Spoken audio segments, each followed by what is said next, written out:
Cambriolage de la paroisse Notre-Dame de l'Assomption de la commune de Koumassi dans la nuit d'hier à aujourd'hui. 5 ordinateurs, une forte somme d'argent ont été emportés. Et puis le ministre de l'administration du territoire et de la décentralisation, Sidiki Diakité, a été inhumé aujourd'hui au cimetière de Grand Bassam en présence du chef de l'État. Bonsoir et bienvenue dans le journal. Sachez que les inscriptions aux examens scolaires du CEPE, du BEPC et du baccalauréat de la session 2020-2021 sont ouvertes du lundi 19 octobre au vendredi 11 décembre 2020.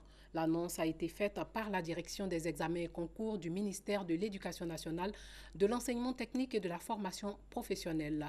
Les candidatures à ces examens concernent les élèves des classes du cours moyen deuxième année, des établissements primaires publics et privés autorisés, des classes de troisième et de terminale, des établissements secondaires publics et privés autorisés et les postulants à la candidature libre aux différents examens indiqués qui remplissent les critères.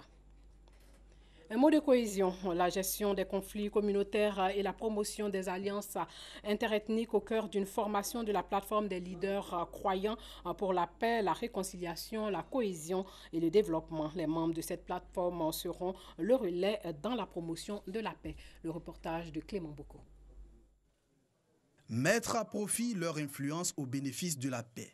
C'est ce à quoi s'attelle la plateforme des leaders croyants pour la paix, la réconciliation, la cohésion sociale et le développement en initiant cette séance de formation à l'intention de ses membres. À ce séminaire, toutes les obédiences religieuses. Nous avons organisé cette journée de renforcement des capacités des chefs coutumiers et des guides religieux dans le cadre de la gestion des conflits et aussi dans le cadre de la promotion des alliances ethniques comme instrument de gestion des conflits et de cohésion sociale. Nous avons visé ces guides religieux et chefs coutumiers parce que nous disons que nous avons des richesses au plan culturel et spirituel que nous n'exploitons pas assez. Des échanges qui galvanisent ces leaders devenus désormais des relais pour la paix. Que tout le monde prêche la paix, que chacun fasse la paix avec lui-même et que chacun de nous ait la crainte de Dieu. Que chacun craigne Dieu. Si tu crains Dieu, tu ne peux pas faire du mal à un être humain. La plateforme des leaders croyants pour la paix, la réconciliation, la cohésion sociale et le développement revendique 120 membres et organise régulièrement des séances de prière pour la paix en Côte d'Ivoire. Parlons de ce cambriolage de la paroisse Notre-Dame de l'Assomption de la commune de Koumassi. Aujourd'hui, 4 bureaux ont été visités par des inconnus aux environs de 1h du matin. 5 ordinateurs et une forte somme d'argent ont été emportés. Bintou Pekele et Clément Boko nous rapportent les faits. Nous sommes venus constater que le portail principal de l'accès au bureau de nos pères a été défoncé. Et par la suite, on va un peu plus loin. On a découvert que la porte principale également a été défoncée. Alexandre Adou, vice-président de la paroisse Notre-Dame de l'Assomption de Koumassi-Prodomo, nous fait visiter les bureaux cambriolés de l'église dans la nuit du dimanche à lundi 26 octobre. Portes forcées, tiroirs et placards vidés, ordinateurs et argent emportés. Les traces du cambriolage sont encore visibles dans les bureaux des prêtres et du bureau pour la construction de la cathédrale. Ici, c'est le bureau du père curé, le père Olivier Kessé. Alors, comme vous pouvez le voir, alors, tout a été cafouillé. Tout a été renversé, tout a été fouillé.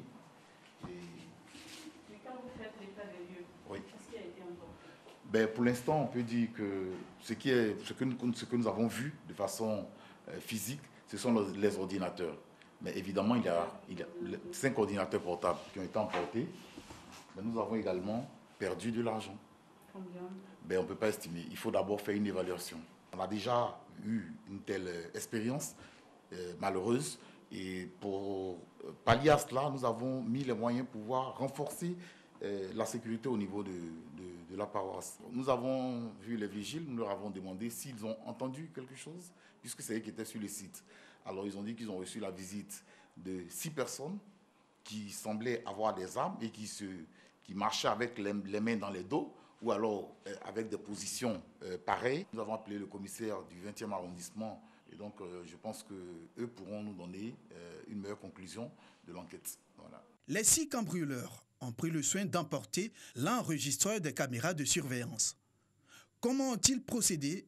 La réponse à cette question pourrait être cette échelle encore accrochée au mur de l'église. Elle semble avoir servi aux ravisseurs. Des manches de sacs sont visibles au sol.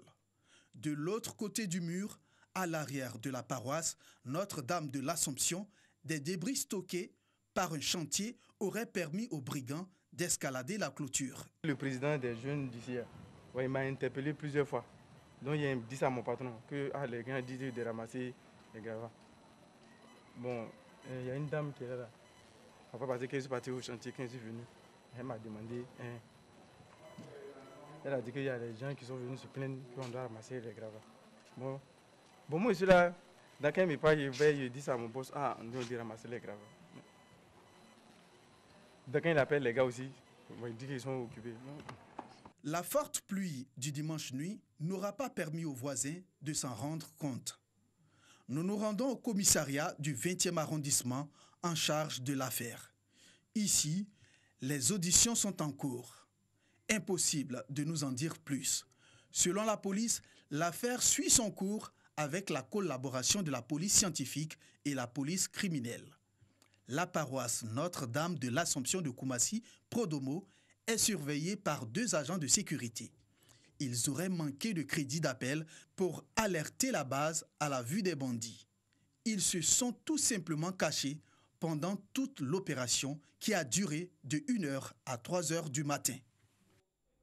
Une autre note triste, cette fois-ci, il s'agit de l'inhumation du ministre de l'administration du territoire et de la décentralisation, Sidiki Diakité, qui a été inhumé, je vous l'ai dit, aujourd'hui au cimetière de Grand Bassam.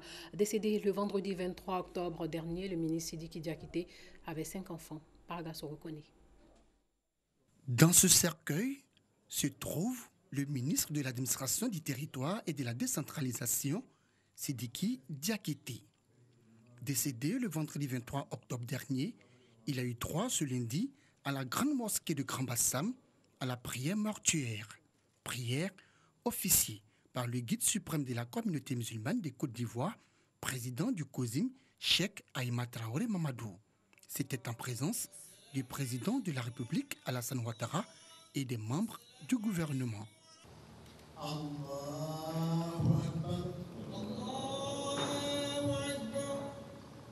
Après la prière mortuaire, Sidiki Diakité est accompagné au cimetière de Grand Bassam où il a été inhumé en présence de sa famille, de ses amis, de ses plus proches collaborateurs et de ses collègues, tous consternés par ce départ brusque et inattendu.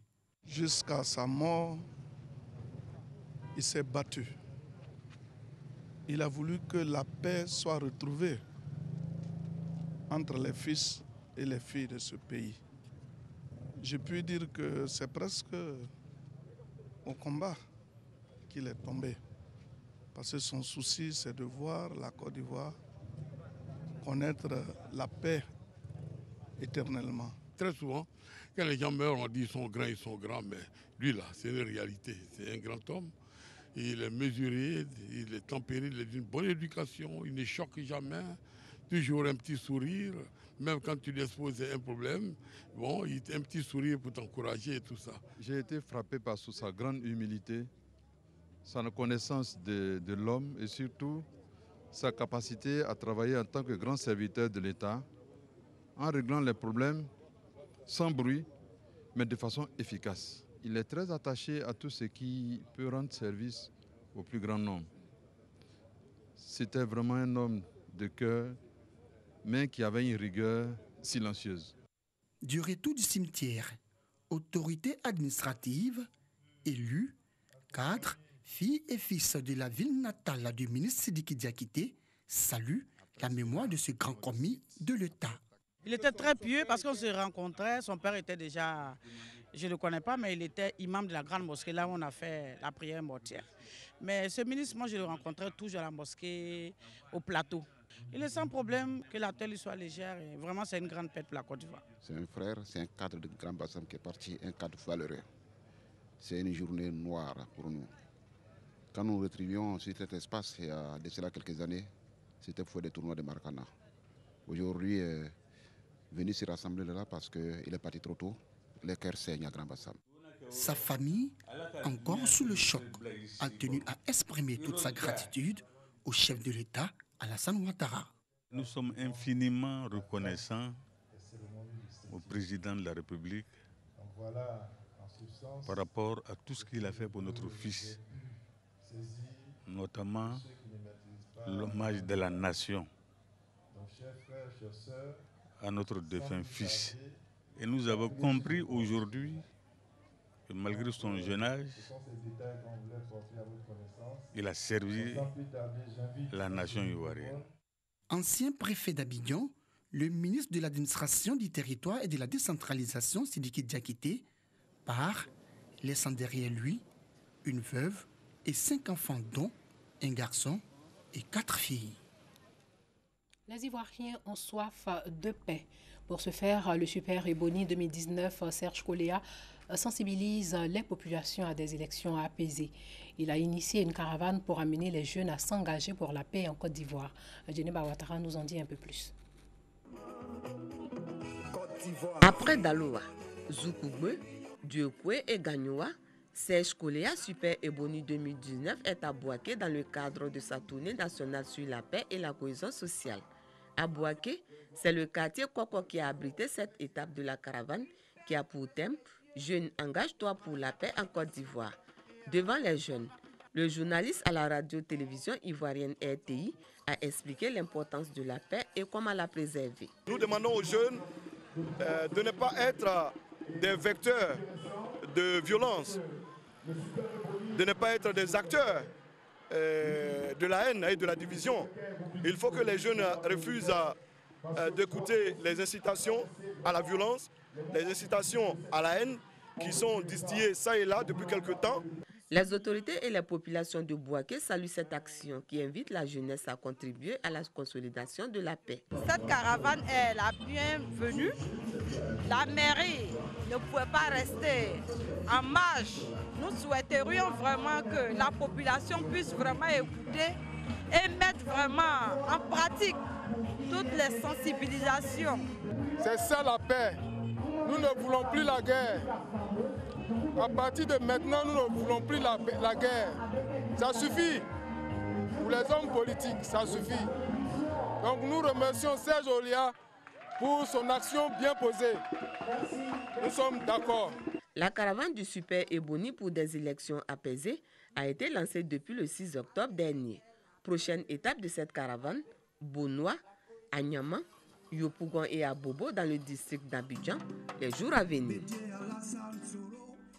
D'élections, parlons-en. Les candidats à la présidentielle du 22 novembre au Burkina Faso ont signé aujourd'hui à Ouagadougou un pacte de bonne conduite s'engageant à œuvrer pour une campagne électorale et des élections apaisées. Selon les dispositions du pacte, les différents candidats s'engagent à cultiver le respect mutuel de la courtoisie entre acteurs du processus électoral, à rejeter toute forme de violence, à accepter la différence, à privilégier le dialogue et la concertation en cas de différend, à respecter la loi et à utiliser le cas échéant des voies légales de recours en cas de contestation. Et pour finir, parlons de la Guinée. Les forces de l'ordre toujours déployées en grand nombre aujourd'hui à Conakry en Guinée. La médiation internationale après les violences post-électorales qui ont suivi la réélection contestée du président sortant Alpha Condé se poursuit. Les médiateurs internationaux devaient rencontrer dans la journée plusieurs ministres, des représentants du corps diplomatique et le président Condé proclamé vainqueur samedi par la commission électorale. Ils ont également souhaité rencontrer le chef du parti d'opposition UFDG, Cellou Dalein Diallo, qui se présentait pour la 3e fois à la présidentielle, a par ailleurs confirmé son intention de déposer un recours devant la Cour constitutionnelle sans se faire d'illusions. Voilà, c'est tout pour ce soir. Merci de nous avoir suivis. Portez-vous bien.